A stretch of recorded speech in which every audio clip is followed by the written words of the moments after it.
సూర్యాపేట జిల్లా పాలకేడు మండల పరిధిలోని బెట్టేతండాలో మంత్రి ఉత్తమ్ కుమార్ రెడ్డి పర్యటించారు. బెట్టేతండా ఎత్తిపోతల పనులను పరిశీలించిన మంత్రి ప్రాజెక్టు పనులను త్వరితగతిన పూర్తి చేయాలని అధికారులను ఆదేశించారు.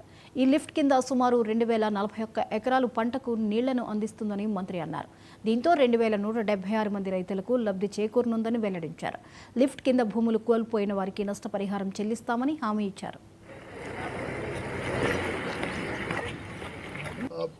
మీ అందరికి తెలుసు సోర్స్ కృష్ణానది. దీనివల్ల లబ్ధి పొందే రైతులు గ్రామాల పేరు చెప్తున్నా: గుండెబోయినగూడెం, John Pahad. Direct boss Srinivasa ఆయనకు చెప్పు, నేను వస్తే ఆయన రావాల్సిందే. మీరు నాకు చెప్పాలి సి గారు.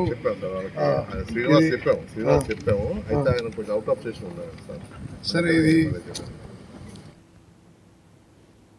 హైదరాబాద్